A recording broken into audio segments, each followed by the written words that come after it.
Amén. Vamos a abrir nuestras Biblias esta noche al libro de Juan. Al libro de Juan. Juan capítulo 7. Estamos regresando a nuestro estudio en Juan capítulo 7. Y comenzamos en versículo 6. Es donde nos quedamos la última vez que estábamos estudiando este libro aquí. Juan capítulo 7, versículo 6. Es donde vamos a estar. Eso es página 933 en la Biblia en la silla. Amén. Dice la palabra. Versículo 6. Entonces Jesús les dijo, mi tiempo aún no ha llegado, mas vuestro tiempo siempre está presto. No puede el mundo aborreceros a vosotros, mas a mí me aborrece, porque yo testifico de él que sus obras son malas. Subid vosotros a la fiesta. Yo no subo todavía a esta fiesta, porque mi tiempo aún no se ha cumplido.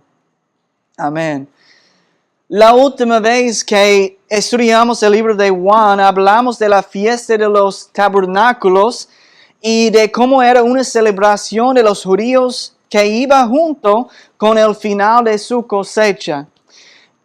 Viajaban a Jerusalén para celebrar con un banquete y también habitaban en tiendas durante una semana, recordando el tiempo que Israel vivió en el desierto durante 40 años antes de llegar a la tierra prometida. Era un mandamiento de Dios que todos los hombres judíos debían presentarse ante el Señor en Jerusalén, trayendo sus diezmos y ofrendas también. Así que los hermanos de Jesús se burlaron de él, diciéndole que subiera a la fiesta y se mostrara al mundo, que manifestara a todos que él era el Cristo, y lo hicieron de forma burlona, porque la Biblia dice que ni siquiera sus hermanos le creyeron. Ellos no creyeron que él verdaderamente era el Cristo en ese momento. Algo que yo mencioné al final de mi último mensaje sobre esto fue lo difícil que es a veces ganar a nuestra propia familia para el Señor. A veces lo más difícil que tenemos que ganar para el Señor es nuestra familia. Lo difícil que es convencer a los de nuestra propia casa para que reciban a Cristo y busquen al Señor. También incluso Cristo dijo que un profeta no tiene honra en su propio país, en su propio lugar. Ellos no tienen honra. Algo más que quisiera mencionar y animarnos con esas palabras: no se desanimen cuando la gente no quiere escuchar la verdad ni el evangelio. No se desanimen cuando las personas no quieren escuchar la verdad ni escuchar el evangelio. Jesús siempre tuvo una multitud que se burlaba, ridiculizaba, intentaba demostrar que estaba equivocado y lo acusaba falsamente también. Y hubo momentos en que la gente no creyó. Ellos no creyeron. Pero Cristo no permitió que esto le impidiera hacer lo correcto. Siguió adelante incluso cuando los de su propia familia se burlaron de él y no le creyeron. Y gracias a su fidelidad tenemos evidencia de que más tarde algunos de sus hermanos se convirtieron y creyeron en el evangelio. Y digo algunos, si no todos, posiblemente todos creyeron. Y no tengo problema en pensar así, que todos creyeron. Pero sabemos que algunos sí creyeron y tenemos evidencia de eso. Así que los animo a ustedes también, que siempre es correcto hacer lo correcto. Amén. Siempre es correcto hacer lo correcto, incluso cuando se burlan de ustedes. O cuando haya personas que no creen la verdad, que comparten, tenemos una promesa de Dios. A su tiempo vamos a cegar por hacer lo correcto, por hacer bien si no desmayamos. A su tiempo cegaremos por hacer lo correcto. Si se sienten desanimados porque no ven los resultados inmediatos de su trabajo, tengan paciencia, amén. Tengan paciencia. Dios compara nuestro trabajo, nuestra obra para el Señor, para cómo plantar semillas. Como plantando una semilla aquí, otro ahí. Si alguna vez has trabajado en el campo, sembrando semillas o cosechando, la cosecha tarda semanas en estar lista. Y con eso es con lo que Dios compara el Evangelio. Dar el Evangelio y esperar el fruto lleva tiempo. Lleva tiempo. Así que no te canses de hacer el bien, porque cosecharemos si no desmayamos. En el versículo 6 de nuestro texto, Jesús dijo que su tiempo aún no había llegado, es decir, que no era el momento de su entrega todavía. Antes en el capítulo dice que Jesús comenzó a andar en Galilea y no en Judea, porque los judíos buscaban matarlo, ellos quisieron matarle a él, así que por el momento mantenía un perfil bajo porque no era el momento de ser crucificado. Jesús seguía el plan perfecto de Dios. Todo lo que él hacía, cada acción que realizaba, cada palabra que decía, era en obediencia a Dios, su Padre. Y Jesús sabía que aún le quedaba obra de su ministerio por cumplir antes de su muerte en la cruz. Dios tiene una voluntad, ¿verdad? Él tiene un tiempo para todo. Tiene su voluntad. Un tiempo y un lugar para todo. La voluntad de Dios es perfecta y nadie puede oponerse de ella. Dios tiene un tiempo específico para el fin del mundo también. Él tiene una fecha y hora fijadas para el segundo exacto de la venida de Cristo por la iglesia. Él tiene un segundo exacto en cuando Cristo va a venir. Todos los eventos profetizados van a suceder exactamente cuando Dios dice que van a suceder. Entonces, Jesús les estaba diciendo a sus hermanos que Él estaba en el tiempo de Dios. Cada movimiento suyo obedecía la voluntad de Dios en su vida. Pero les aseguraba a sus hermanos que su tiempo, el tiempo de sus hermanos siempre estaba disponible. Él dijo, mas vuestro tiempo siempre está presto, siempre estaba disponible. Hay dos cosas que me gustaría decir para comprender este versículo. Número uno es que los hermanos de Cristo no eran creyentes. Ellos no eran creyentes todavía. Cuando una persona no cree, cuando no es salva, no tiene convicciones sobre hacer el mal. Pueden mentirte en la cara, pueden robarte hasta la camisa, hablar mal de ti y su conciencia no se ve afectada, ¿verdad? No les molestan sus pecados. Siguen viviendo como quieren y son sus propios, podemos decir, son sus propios jefes. No permiten que nadie les diga cómo vivir, ni siquiera Dios. Incluso si Dios tiene una voluntad o un plan para sus vidas, ellos han decidido que no quieren someterse a ese plan, a esa voluntad.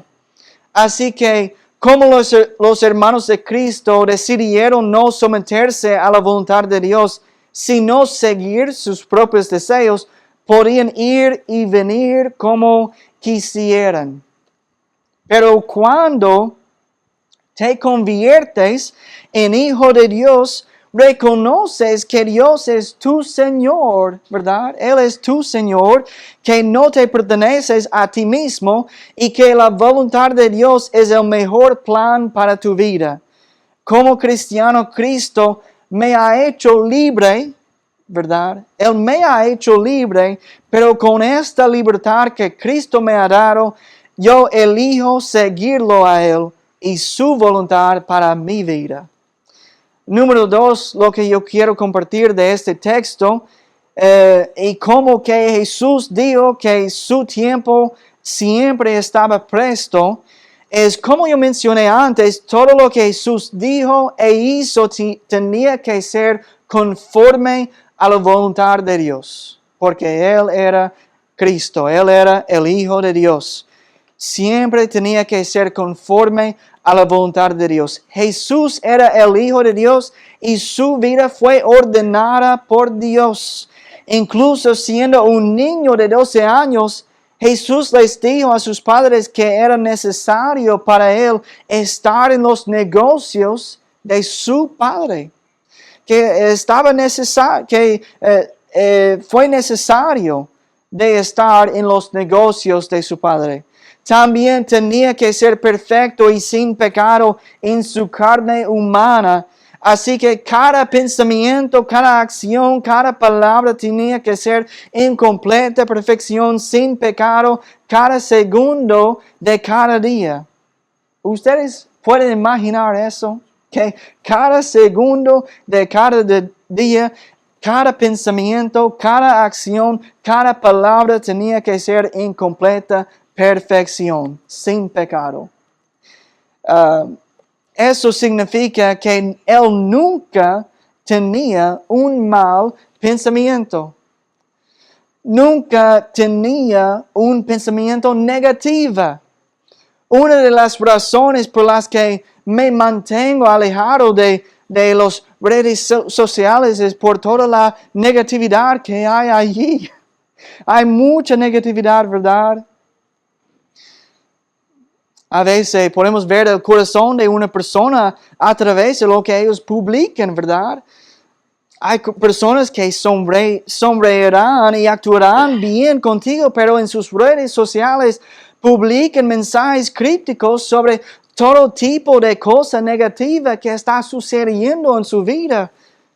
Dichos negativos, frases negativas, pensamientos negativos, todo negativo. Y sabemos lo que eso demuestra, que eso es lo que está sucediendo continuamente dentro del corazón de esa persona. ¿Y cómo puede un cristiano vivir así, tener tantos pensamientos negativos así, negatividad constante? Eso me deprime. Como cristiano, ¿verdad? Me deprime. ¿Qué forma tan deprimente de vivir? Yo no podría hacer eso. Yo recuerdo a alguien una vez que era cristiano, que siempre él estaba de mal humor a parecer, sonreía, actuaba de una manera frente a la gente, pero se notaba de no ser sincero.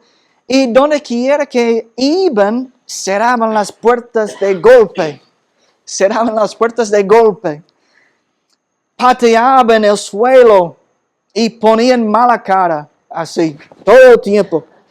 Él estaba así, actuando así.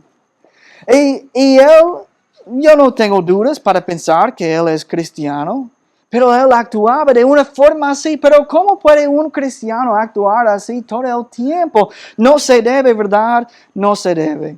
Dios dice que debemos pensar bien con pensamientos puros sobre cosas verdaderas, amables, honestos, como debemos pensar, tener la mente de Cristo. Y Jesús vivió perfectamente. Perfectamente. Por lo tanto, tuvo que obedecer el tiempo de Dios. Jesús les dijo a sus hermanos que el mundo no podía aborrecerlos a ellos. Y la razón por la que el mundo no podía aborrecerlos era porque eran parte del mundo y sus costumbres también. Pero el mundo aborreció a Cristo porque Él testificaba contra el mundo predicando que sus obras eran malas. Eso es lo que Él dijo aquí. Porque Él testificó del mundo que sus obras son malas. Pero también, como cristianos, nosotros no debemos ser odiosos, ¿verdad? Odiosos ni malos.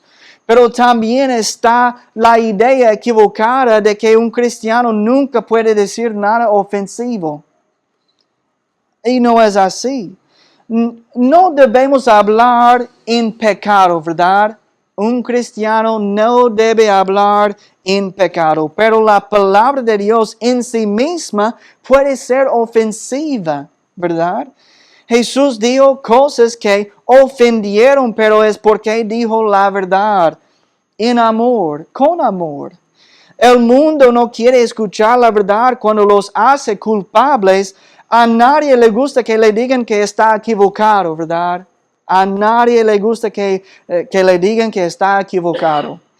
Por eso la Biblia dice que en los últimos días la gente se van a montar de maestros que con comezón de huir, queriendo que les dijeran cosas buenas, que son suaves, ¿verdad? Que los hicieran sentir bien consigo mismo.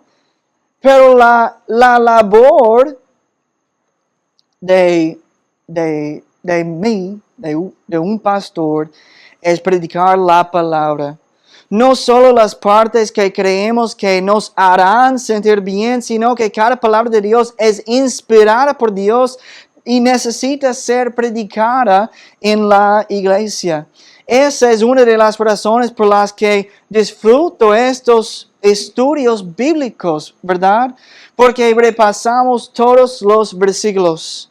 No solo seleccionamos algunos aquí o allí, sino que estudiamos la palabra de Dios, predicamos y enseñamos la palabra de Dios. Ahora bien, yo quiero decir una cosa, que aunque se debe compartir toda la palabra de Dios, no todo al mismo tiempo es adecuado a compartir, ¿verdad? Por ejemplo, no hace mucho tiempo estábamos estudiando algún pasaje en 1 Corintios y yo les dije a ustedes que eso era algo más sobre las parejas. Era más para un esposo y esposa y yo no sentía que era adecuado para compartir eso en frente de toda la iglesia, especialmente entre los niños, ¿verdad? Y entonces algunos pasajes de la Biblia en como que es bueno tenerlo en un grupito o hablar con un grupito, una pareja de esposo, esposa, de su matrimonio, compartir esto con los varones en sus vidas, compartir esto solamente con las damas en sus vidas.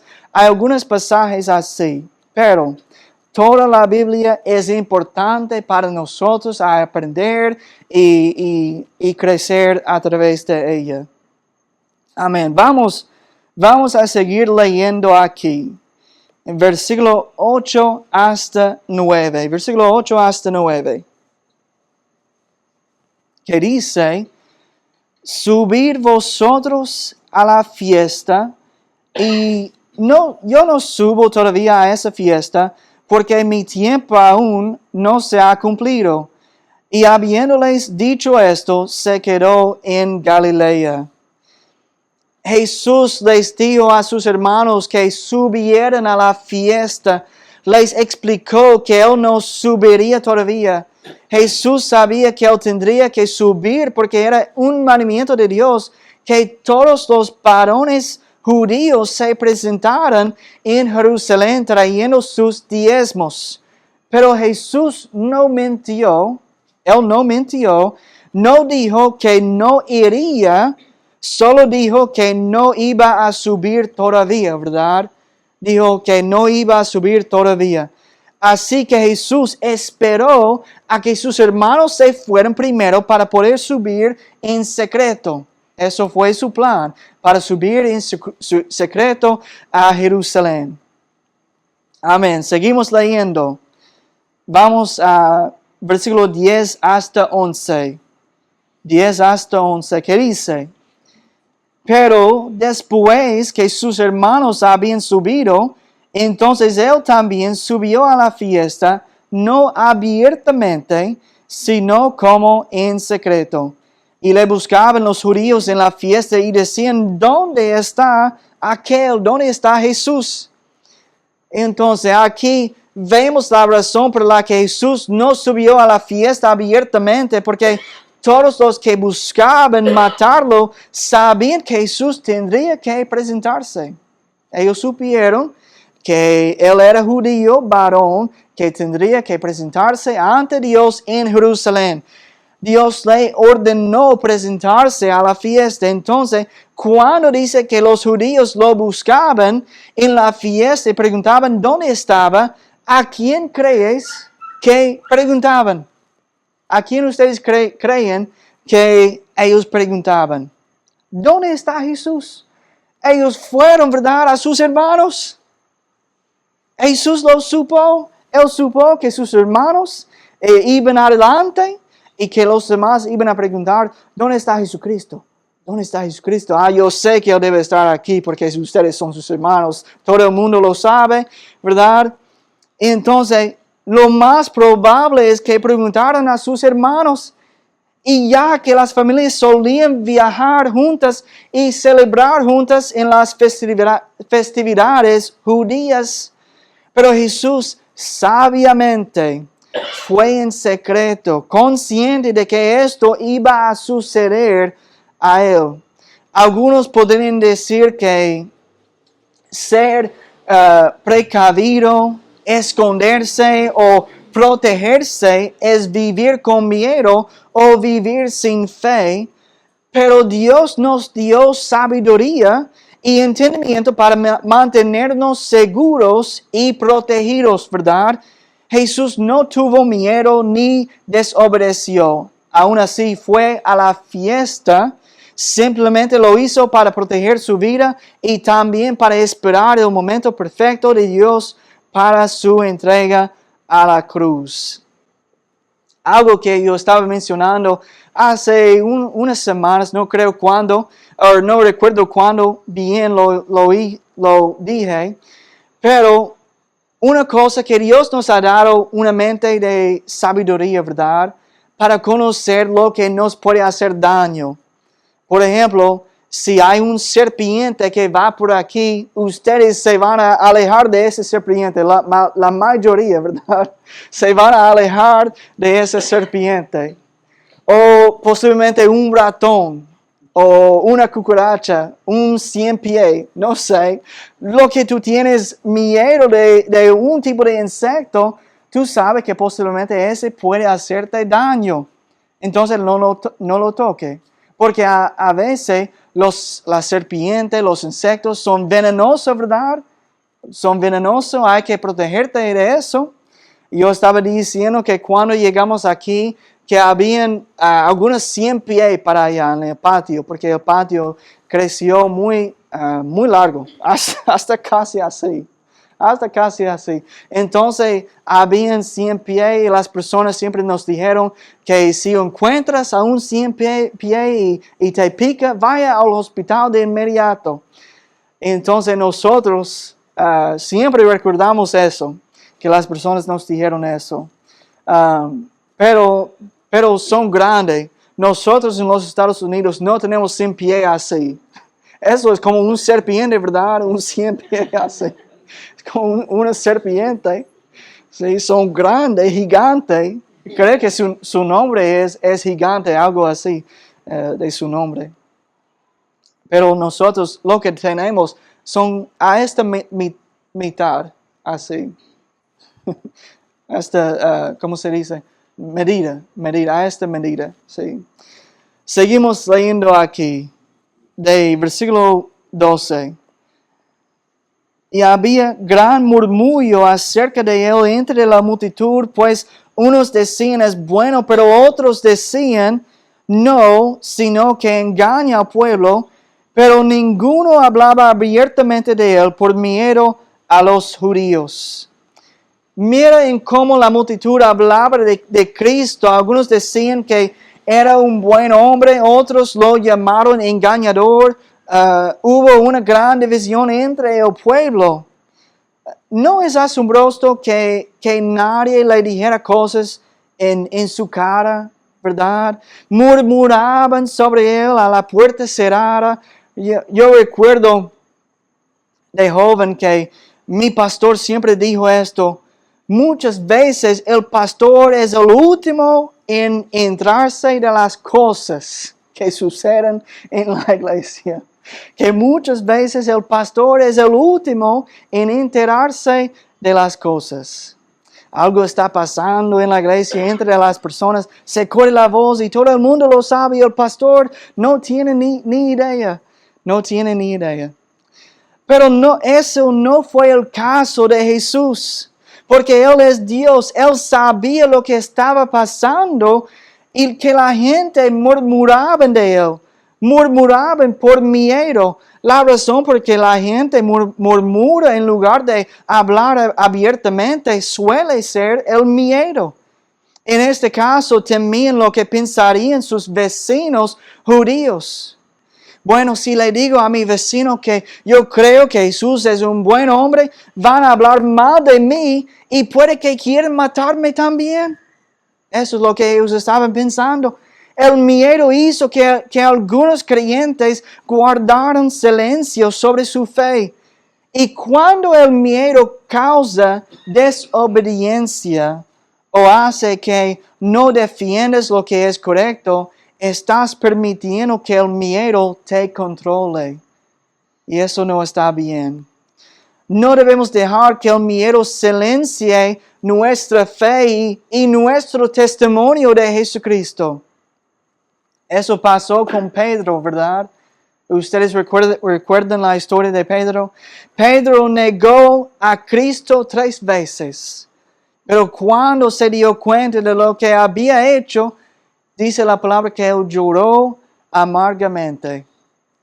Él estaba muy triste porque él no habló, testificó que él era creyente, era discípulo. Él no testificó que él era creyente de Jesucristo. Se quedó escondido. Y no debemos permitir que el miedo nos cause a silenciar nuestra fe en Jesucristo, ni nuestro testimonio de Él. Amén.